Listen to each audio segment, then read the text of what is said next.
우장군 정장 보고 드리겠습니다. 우장군청은 우주주권 확보와 우주경제 활성화를 위한 핵심 사업을 차질없이 추진하고 있습니다.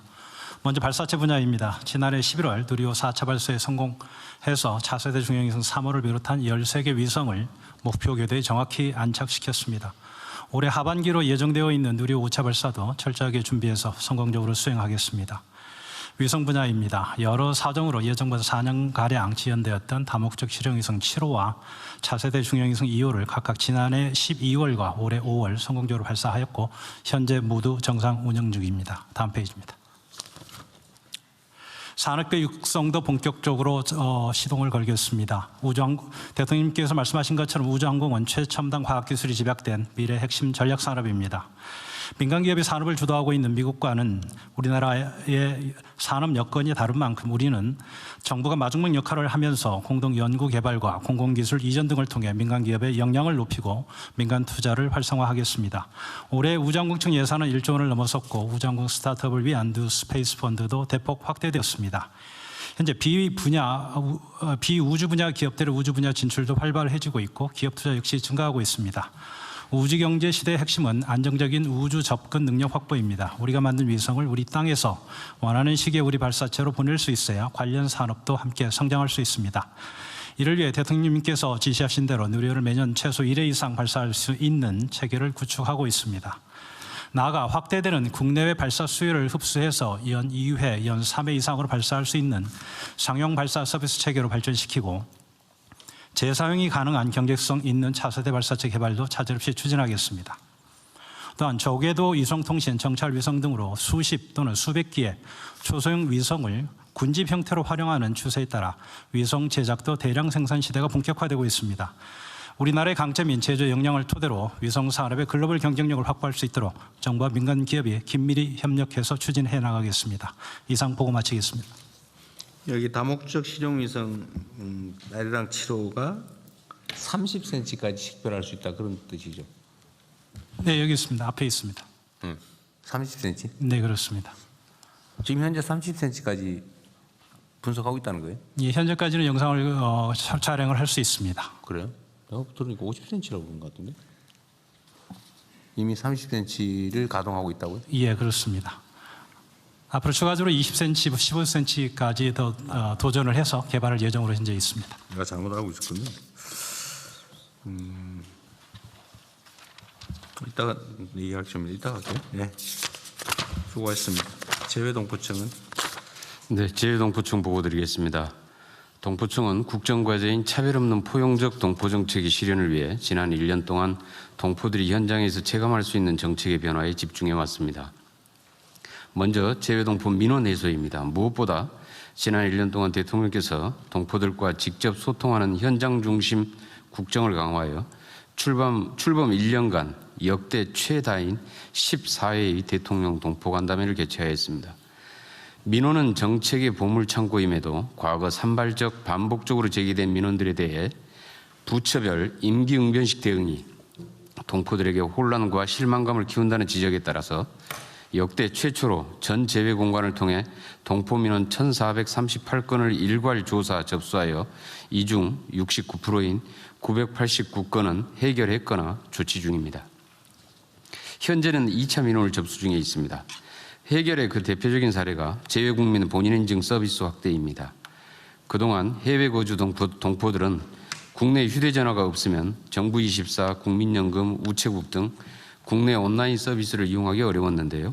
각 부처 기관과 협의 시스템을 개선해서 재외국민 인증 활용 기관을 기존 20개에서 190개로 확대하였습니다. 또한 일종 운전면허 갱신과 국제 운전면허증을 교부받기 위해서 직접 입국해야 했던 불편을 개선해서 재외 공간에서도 가능하도록 했습니다. 대표적인 민원이었던 재외선거 제도 개선 부분은 이번 국회 정치개혁특위에서 논의는 했으나 결론을 내지 못했고 하반기로 넘어가 있습니다. 앞으로 재외공간과 관계부처가 참여하는 상시 민원 소통 체계를 운영하고 민원 소통 커뮤니티 기능이 통합된 디지털 통합 플랫폼을 구축하여 민원 제로 시대에 도전하겠습니다. 다음은 출신국에 따른 동포 차별 해소입니다. 그동안 중국 CIS 지역 동포들은 체류 자격 취득 과정에서 소득, 직업 등을 추가로 입증해야 하는 등 사실상 차별 요소가 존재해 왔습니다. 이러한 문제를 개선하기 위해 관계부처 간 협업을 통해 지난 2월 이원화되어 있던 체류 자격을 재외동포 비자로 통합하였습니다. 이를 통해 약 8만 명의 방문 취업 비자 동포들이 불편을 해소하여 20년 넘게 이어져 온 동포 사이의 수건을 해결하였습니다. 또한 재외동포에 대한 국민인식 개선에도 노력하고 있습니다. 올해부터 재외동포의 역사와 가치가 국정교과서에 최초 수록되고 동포들에 대한 차별, 오해, 혐오 등을 개선하기 위해 재외동포 지원 및 협력에 관한 조례 표준안을 마련하여 각 지방정부에 배포하였고 국가적 자산가치로서의 동포들의 역할도 적극 홍보하고 있습니다. 앞으로는 저출생, 인구절벽 문제 해결 대안의 하나로 부상하고 있는 국내 귀환동포의 포용적 정착 지원을 위해 귀환동포의 교육, 취업, 복지 등 법, 제도적, 재정적 기반 확충을 위한 정책도 준비하고 있습니다. 동포청은 700만 동포들이 대한민국에 대한 자긍심을 느끼고 재외 국민도 국민으로서의 권리를 온전히 누리며 한류의 전파자, 경제 영토의 확장자, 국제협력의 공공외교관으로서의 역량을 발휘할 수 있도록 튼튼한 기반을 구축해 가겠습니다. 이상 보고를 마치겠습니다. 우리 재외동포청장님이 일 열심히 하시더니 성과를 꽤 많이 내셨네요. 거짓말 아니고. 고맙습니다. 어쨌든 제가 다녀보면 그 재외동포들이 자우전에 본국에 대해서 엄청나게 서운한 감정이 많아요. 네. 버려진 자식 같은 느낌이 든다고 하더라고요. 네. 하여튼 그런 생각 안 들게 좀 정기적으로 재외 공간들이 간담회 같은 걸 좀 많이 하면 좋겠어요.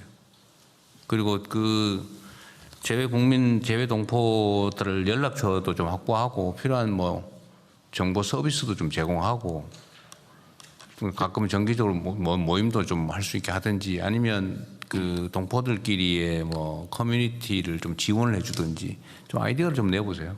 현재 동포 DB 구축이나 커뮤니티 지원하고 통합 플랫폼 구축하면 아마 훨씬 더 소통이나 네. 이런 체계들이 좀 네, 잡힐 플랫폼 구축도 좀 해서 자고간에 이거 전부 다 안 그래도 외롭고 그런데 본국에서도 신경도 안 써주고 영사관 대사관 가면은 막 찬밥 대고 하고 뭐 귀찮아하고 하는 느낌 들고 하니까 너무 서러운 모양이더라고. 네.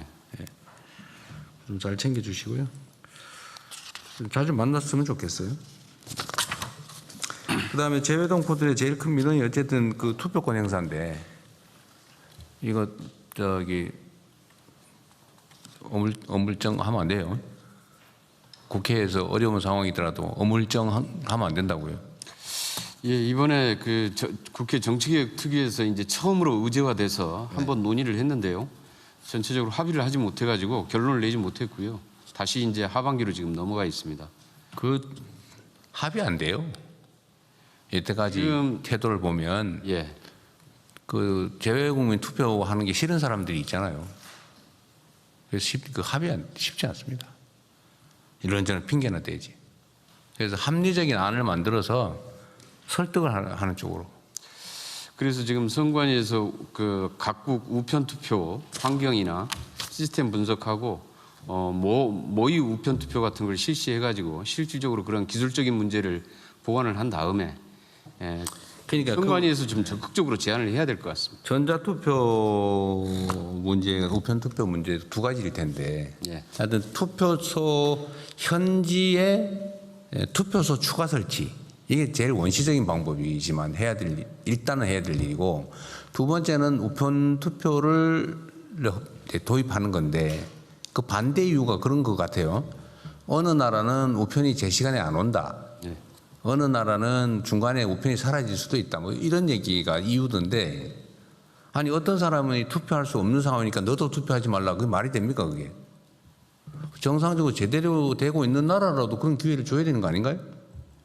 저기 먼 다른 나라 어디는 우편 제도가 잘 발달해서 거기 있는 교민들은 투표를 해도 잘 안 되니까 못 하니까 저 미국에 있는 더 잘 돼 있지만 너도 하지 마. 이거하고 똑같잖아요.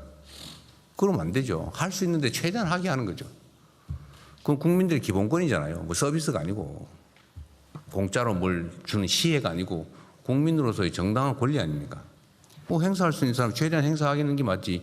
저 사람은 저 나라 제외 국민은 못하니까 이 나라도 하지 마. 그런 논리가 세상에 어디 있어요. 그 이상하더라고. 안 되는 이유를 찾은 거겠죠. 전자투표도 안 하니만 못하다가 아니고 안 하는 것보다 나으면 검토해 봐야 되는 거 아닌가요? 네, 그렇습니다. 그래서 지금 우편투표 시스템이 제대로 확립되지 않는 나라들은 전자투표를 대안으로 검토해야 된다고 보고 있고요. 그리고 결국은 못하더라도 우편투표할 수 있는 나라는 우편투표라도 해야지. 예. 미국은 대통령 선거도 우편투표 하잖아요. 우편투표를 지금 OECD 국가 중에서 3분의 2가 우편투표 제도를 도입하고 있습니다. 그러니까요. 근데 우리나라만 무슨 안 해. 무슨 걱정을 그렇게 많이 합니까? 우리나라도 지금 부분적으로 우편투표나 지금 그 선언들, 원양어선 선언들, 그 팩스투표 이런 거 지금 도입을 하고 있거든요. 네, 그래요. 근데 이걸 이제 재외동포로 확장하는 문제인데 이 부분에 대한 좀 합의가 이루어지지 않고 있는 거죠. 아니, 제가 얘기하잖아요. 합의 끝까지 안 될 거라니까. 그 합리적 이유가 있어서 그런 게 아니라니까요.